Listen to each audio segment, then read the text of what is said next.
All right, guys, I'm kicking it off. Welcome in MTG GAME STATE. We got some news today. We got some spoilers today. We got the top three. We're going to kick it off with some articles. I'm going to talk to my friends about Commander. And yeah. Always love to see the intro replay.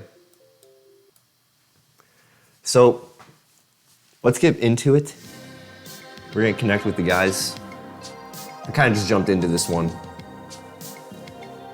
Start on the bottom of its owner's library. All right, guys. So I kicked off the segment MTG GAME STATE.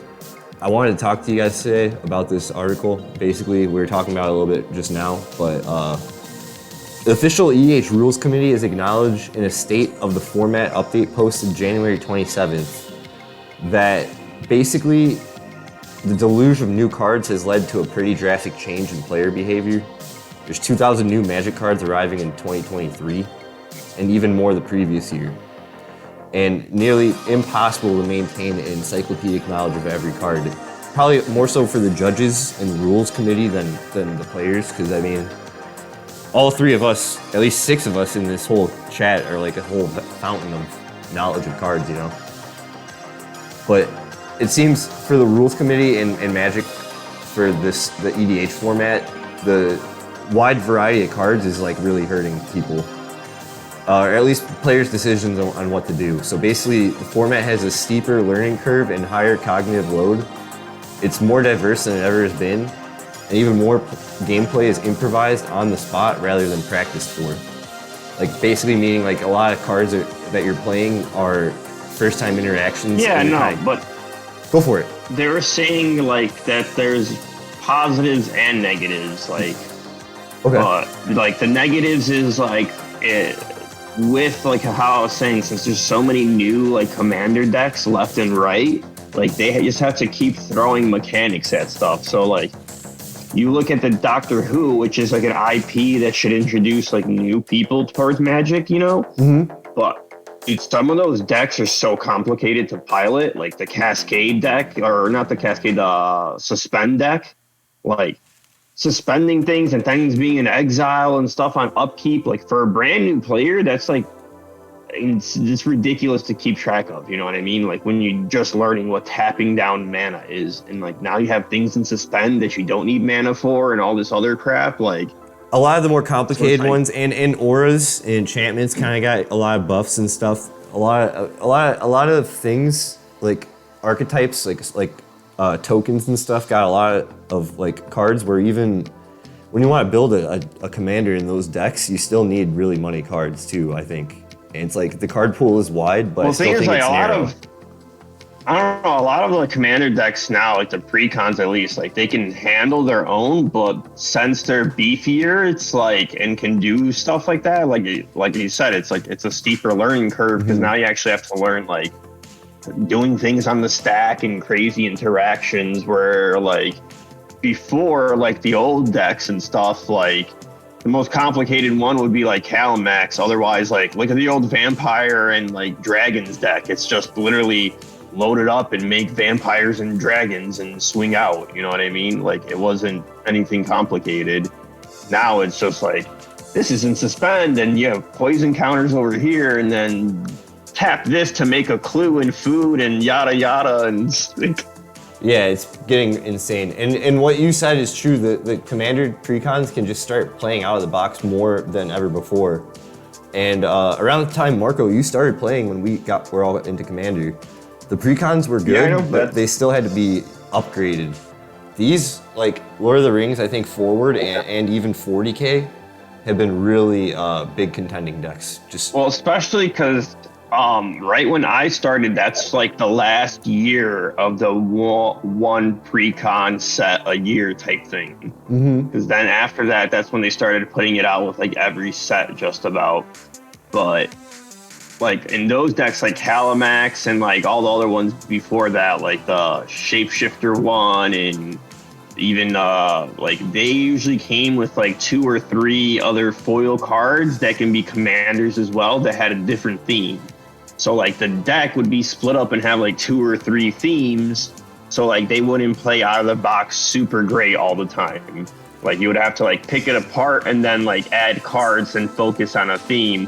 Where it's like these new decks are usually like hyper focused on a theme, and it's like you only have like one other commander you can swap it out for usually. So it's like not as diverse. The legendary creatures kind of don't matter for being commanders, basically, like how they used to. Yeah, like I mean, a secondary one some with sets like have a couple of cards that go with it, and then.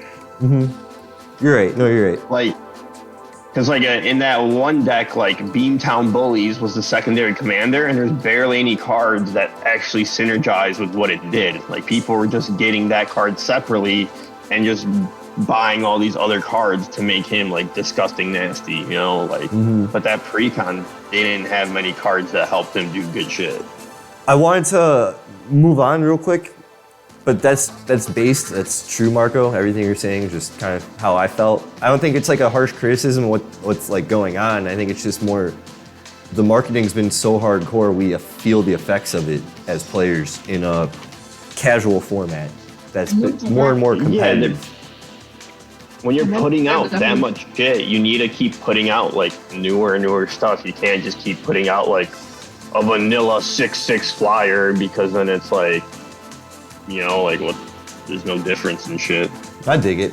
So I wanted to talk to you guys about the suspend mechanic in Murders of Karlov Manor.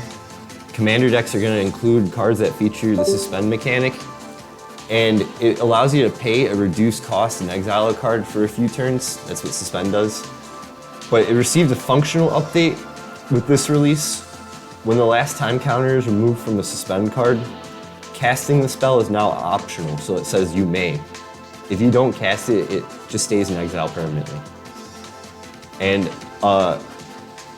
basically the reason they did this is a lot of cards, a lot of the times in suspend, when it comes up to be casted, you have to play it. It auto plays, and basically sometimes when it gets triggered, it misses. And now being able to just be able to like control whether you can cast it or not is kind of better than getting like a gamble miss, which is kind of weird because Magic is kind of part of Magic is about gambling and taking risks. But now at this point, it's more, they kind of made suspend more like it's your choice now to be in control of casting this spell, like as if it was in your hand. And they have a whole thing in the patch notes. I'll put in a link in description when we have the upload VOD up. But basically, that's basically all of this is basically what I just said. Moving on, anybody interested in the full spoilers of Murders of Karlov Manor, the commander set? Any cards we need to care about, boys? I'm not paying attention whatsoever. I've done spoilers. It's on the Smoke Packs YouTube. You can check that out. I mean, there's some really cool stuff. They already spoiled that Trostani, 3 Whispers, is the bad guy in the murder. Yeah, this whole story finished already. Yeah, but no, before the set release, the trailer, the video trailer for Murders at Karlov Manor. Yeah, no, but that's because they're releasing the actual like storyline stories they release on their website. They've been releasing like the actual lore of the set for like weeks and weeks now. Go off. I didn't read them. I just knew that they were coming out. The new Trostani is nasty though. I think it's very versatile. It's green-white. It could be a commander. It can go in a lot of different commander decks, and even in the 60-card format, this is going to do work. But 1 in a green, target creature gains Death Touch till end of turn. Green or a white, target creature gains Vigilance till end of turn. And you can pay 3, target creature gains Double Strike till end of turn. I think that's going in Dino decks.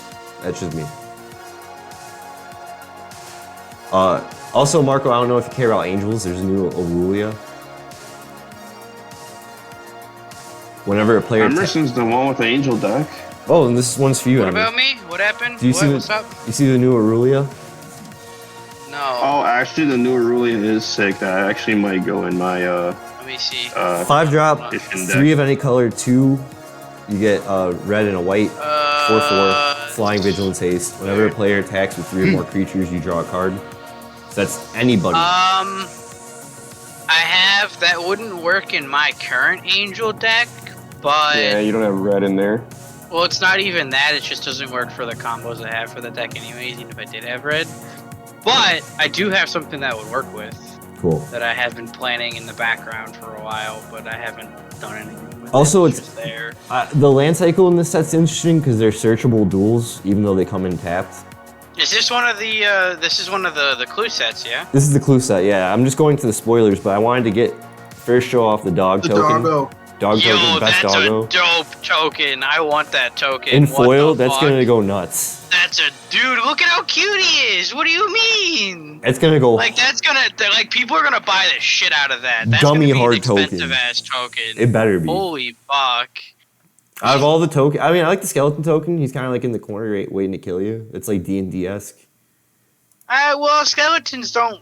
That's like roguish. Like Yeah. skeletons aren't really roguish. I guess I see it, but not really. But the commander Skeletons are dumb in spoilers. D&D. They kind of are. Yeah, they're mostly only used for like cannon fodder. So they didn't like do all the commander spoilers, but those some of the newest ones are from commander. And one of the Do we coolest have ones. Did they release all the sets yet for all the cards in them or no? The full card list for the standard set is released, I believe, but not the commander list. Okay. And the I commander thought they list did for the has. commander decks. What's up? I thought they did for the commander decks. On Mythic Josh spoilers. said he looked up the. Yo, yeah, Josh said he Josh- looked up one. Josh said he looked up the clue one. And he was like, "Oh, it's basically similar to the clue one I already have, but it's still good." Yeah, no, they have the clue You one, pointed it out. and then they have the new face down deck. That's what's up right now. So the clue one, Mirko Obsessive Theorist, Surveil put a +1 counter on him. At the beginning of your unstep, you may return target creature with power less than his power from your graveyard to the battlefield with finale counter. Actually, no, these might be different. I'm just talking out of my ass. Unless he was looking at the Yeah, black, I don't think. black blue. No, that's not the clue deck. I'm pretty sure the clue deck's in different colors, maybe. Oh, is it the Scooby-Doo commander? I think is what he was talking about. I think the Yeah. Scooby-Doo commander is the secondary commander of the clue deck.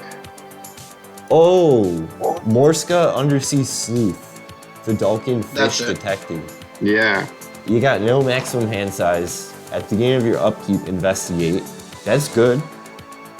Whenever you draw a second card each turn. Literally just Google like Karlov Manor commander deck lists. Usually if it's out, they'll have like an MTG goldfish like fucking Oh, the whole deck list up. We'll do it in the future. deck list. Yeah. Yeah, so the Morska Undersea Sleuth, you have no maximum hand size, investigate whenever you draw a card. Yeah, that's that one. I have a deck list of that one right now. Oh, are you trying to build one? No, I'm looking at the deck list Oh, for that word, deck word, word. right now. What are we thinking? Yeah, is it big? It comes with a doubling season. Whoa. No. That's a bullshit. Then. Yeah, There's that no can't way. be true, bro. Well, for boarding Steamboat, look at this vehicle, guys. When it enters the battlefield, each player chooses 2 non-token, non-vehicle creatures they control. Exile them until this card leaves the battlefield. When for boarding Steamboat attacks, put a card exiled with it onto its owner's graveyard. If you do investigate, and it's accrued to 5/7. I have Kinda so mid. I have the deck list for the. I have all of them right here. You have all of them. Okay, because I have the deck Yes, list there's for no the. doubling season. I know. Aw, I can know. you Could share it to me imagine in if Discord, that was Marco? in clues? Because if that was in the clue deck, that'd be stupid. What's up? Can you share it to me in Discord, Marco? Yes, let me copy this link. Bada bing, bada boom. Let me Bada paste bing, this bada link. boom, hey. There you go. Whenever you surveil, put a This 1/1 is counter legit shit on- right here. This is some Gonna good give you- shit. Yeah, and I have. Which one did you? Yeah, I usually. have a link of the sets too. You're on Goldfish. Yeah, MTG Yeah. Goldfish is GOAT. So we're looking at Deadly Disguise. Oh, Yeah. shit. This one's dope. This is the face down commander, bro. Steedborn Muse and fucking Jessica's Will. Let's go.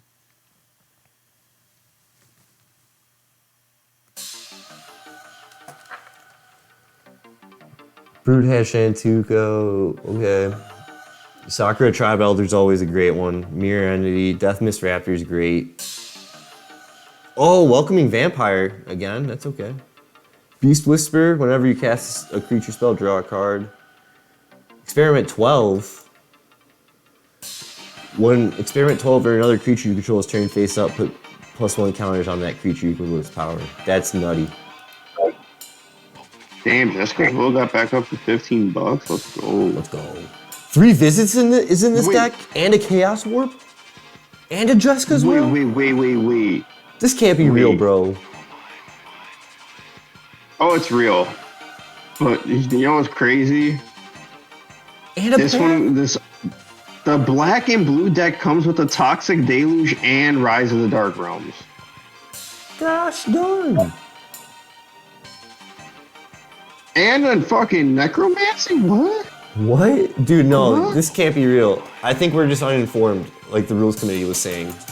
I'm looking at a completely different website, and I see both of those cards in the deck list on this website too. It's crazy, bro. What a life. So, chugging along, I want to get into the final part of our segment today. My top 3 lists for you guys. I want to see what you guys think. Oh, no, yeah. I'm looking at it directly from MTG.com, and they're in there.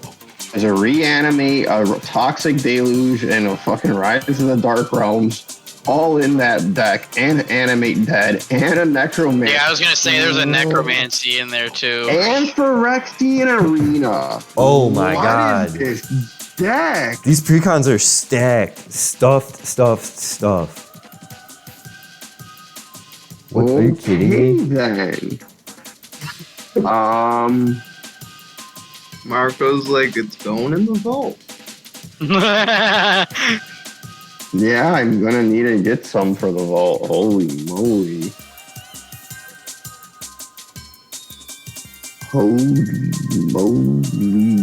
Oh boy, hey, there's a Sir Conrad in here, John. All right. So Really? moving forward, boys. Yeah, he's in the That's black wild, blue it was Sir one. Conrad Idol in of Oblivion.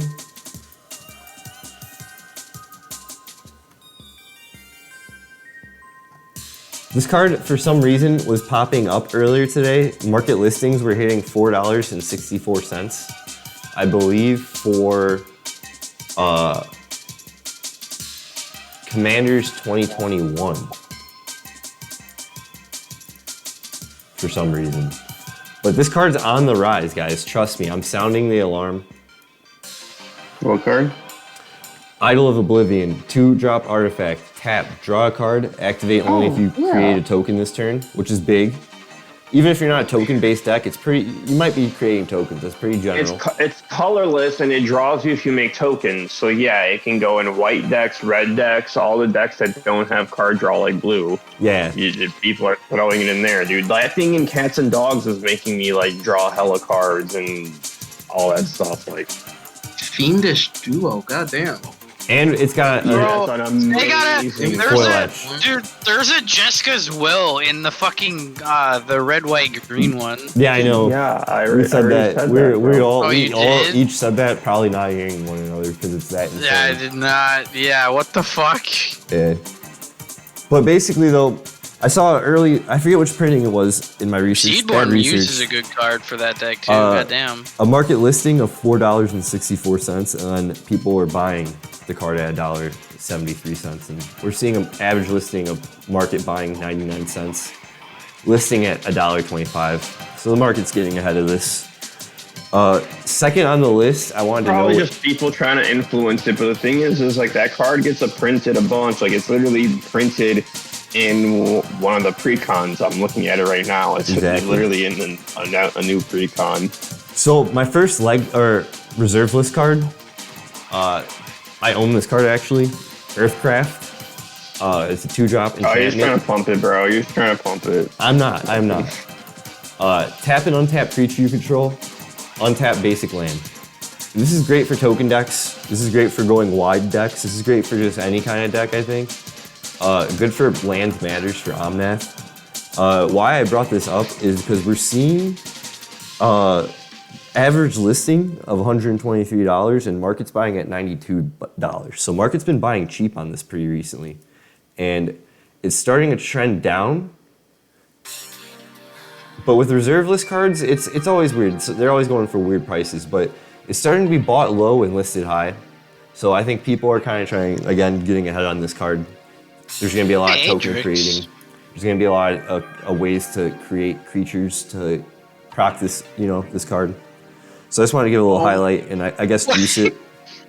The fucking the clue deck has both the commanders for the Ajax precon. Yeah, I know. That's Yeah. ridiculous. That's so fucking stupid. What? That's why Josh said, he's like, wait, this is literally my Lonus deck already. Oh my god, they come to the coma too? Yeah, it Why? has, dude, they put every single stuff card they fuck put is in this. What is that clue deck? What the hell? Yo, so check this out. I wanted to bring up my third card on the list. This is gonna be I like how they just chuck a farewell in there. Too, Minima for shits and School gigs. at Water's Edge, cooling off. This card is, and it's still printed in premium sets.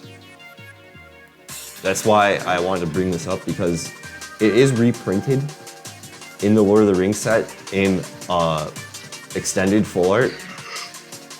And it has a mystery booster print, and it is originally in Champions of Kamigawa, a pretty old school set. So it is reprinted, it is spread around, but still in a high tier access of where it's at. And we're basically seeing people buy this card at $31 and being listed at $47. I think this is gonna just trend upward no matter what printing you get at.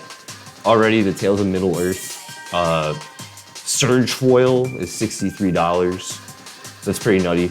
This is just a good card in Commander, untapped target legendary permanent. Probably good in Vintage and maybe Legacy too. And definitely if it's Modern legal, then it's seeing some play for sure. That's without a doubt. And being reprinted in Lord of the Rings Tales of Middle Earth set, that's good. So that was my just honorable mention right there.